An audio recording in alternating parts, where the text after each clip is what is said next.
ಇದು ಬಾದಾಮಿ, ಗೋಡಂಬಿ, ದ್ರಾಕ್ಷಿ, ಕಡಲೆಬೀಜ ಹಾಕಿ ಮಾಡಿರುವಂಥ ಪಾಯಸ.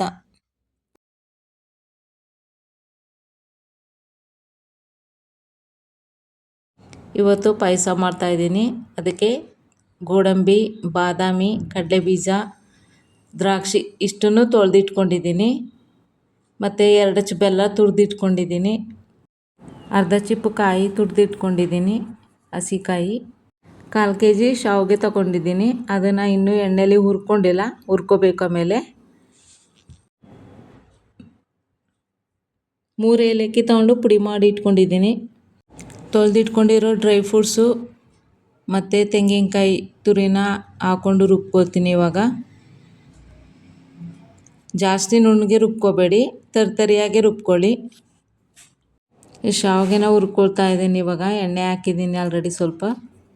ಈ ಶಾವಿಗೆ ಹಾಕ್ಕೊಂಡು ಹುರ್ಕೊಳ್ತೀನಿ. ಸಣ್ಣ ಉರಿನಲ್ಲಿ ಹುರ್ಕೋಬೇಕು, ಸೀಸ್ಕೋಬಾರ್ದು ಶಾವಿಗೆನ. ಗೋಲ್ಡನ್ ಬ್ರೌನ್ ಬರೋ ತನಕ ಕಂಟಿನ್ಯೂಸ್ ಆಗಿ ಮಿಕ್ಸ್ ಮಾಡ್ಕೋತಾ ಇರಬೇಕು. ಇದನ್ನು ಕಂಟಿನ್ಯೂಸ್ ಆಗಿ ಮಿಕ್ಸ್ ಮಾಡ್ಕೊಳ್ಳಿಲ್ಲ ಅಂದರೆ ಸೀದೋಗ್ಬಿಡುತ್ತೆ. ಚೆನ್ನಾಗಿ ಮಿಕ್ಸ್ ಮಾಡ್ಕೊತಾನೆ ಇರಬೇಕು ಅವಾಗವಾಗ. ಶಾವಿಗೆ ಹುರ್ಕೊಂಡಿದ್ದೀನಿ, ಶಾವಿಗೆ ರೆಡಿಯಾಗಿದೆ ಈಗ. ಮತ್ತು ರುಬ್ಬಿಟ್ಕೊಂಡಿದ್ದೀನಿ, ಮಿಕ್ಸಿ ಆವಾಗಲೇ ತೋರಿಸಿದ್ದೀನೆಲ್ಲ ರುಬ್ಬಿಟ್ಕೊಂಡಿದ್ದೀನಿ. ಈಗ ಮಾಡೋದು ಹೇಗೆ ಅಂತ ತೋರಿಸ್ತೀನಿ. ಪಾತ್ರೆಗೆ ಸ್ವಲ್ಪ ಎಣ್ಣೆನ ಹಾಕ್ಕೊಳ್ತೀನಿ.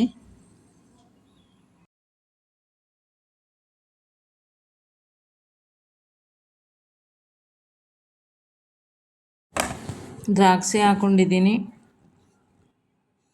ಗೋಡಂಬಿನ ಹಾಕ್ಕೊಳ್ತಾ ಇದ್ದೀನಿ. ಚೆನ್ನಾಗಿ ಅದು ಮಿಕ್ಸ್ ಮಾಡ್ಕೋಬೇಕು. ದ್ರಾಕ್ಷಿ ಎಲ್ಲ ದಪ್ಪ ಬರಬೇಕು ಫ್ರೈ ಆಗಿ. ಗೋಡಂಬಿ ಕೂಡ ಚೆನ್ನಾಗಿ ಫ್ರೈ ಆಗಬೇಕು. ಅದಾದಮೇಲೆ ರುಬ್ಬಿಟ್ಕೊಂಡಿದ್ದನ್ನೆಲ್ಲ ಈಗ ಇದಕ್ಕೆ ಸೇರಿಸ್ಕೊಳ್ತಾ ಇದ್ದೀನಿ.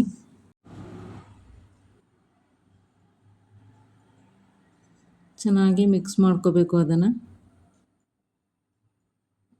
ಮಿಕ್ಸ್ ಮಾಡ್ಕೊಬಿಟ್ಟು ಮಿಕ್ಸಿ ಜಾರ್ನ ತೊಳ್ಕೊಂಡು ಅದರ ನೀರೆಲ್ಲ ಅಲ್ಲಿ ಸೇರಿಸ್ಕೋಬೇಕು.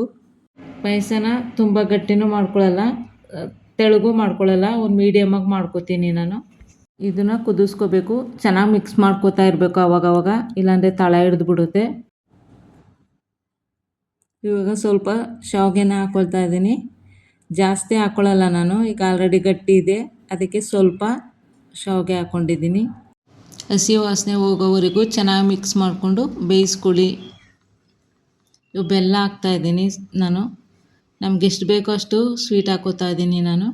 ನೀವು ಮಾಡುವಾಗ ನಿಮ್ಗೆ ಎಷ್ಟು ಬೇಕೋ ಅಷ್ಟು ಸ್ವೀಟನ್ನ ನೀವು ಹಾಕ್ಕೊಳ್ಳಿ. ಬೆಲ್ಲ ಎಲ್ಲ ಚೆನ್ನಾಗಿ ಕರಗೋವರೆಗೂ ಮಿಕ್ಸ್ ಮಾಡಿಕೊಂಡು ಬೇಯಿಸ್ಕೋಬೇಕು.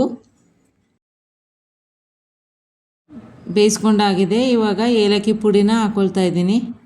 ಒಳ್ಳೆ ಘಮ ಇರುತ್ತೆ ಏಲಕ್ಕಿ ಪುಡಿ ಹಾಕ್ಕೊಂಡ್ರೆ. ಹಾಕ್ಕೊಬಿಟ್ಟು ಚೆನ್ನಾಗಿ ಒಂದು ಸಲ ಮಿಕ್ಸ್ ಮಾಡ್ಕೊಳ್ಳಿ. ಇವಾಗ ಪಾಯಸ ರೆಡಿ ಇದೆ. ಪಾಯಸ ರೆಡಿಯಾಗಿದೆ. ತುಂಬ ಘಮ ಘಮ ಅಂತ ಇದೆ. ಟೇಸ್ಟ್ ಮಾಡೋಣ ಬನ್ನಿ. ಇದೇ ಥರ ಬೇರೆ ಬೇರೆ ರೆಸಿಪಿಗಳನ್ನ ಹಾಕ್ತಾ ಇರ್ತೀನಿ. ಲೈಕ್ ಮಾಡಿ, ಶೇರ್ ಮಾಡಿ, ಸಬ್ಸ್ಕ್ರೈಬ್ ಮಾಡಿ. ನಮಸ್ತೆ.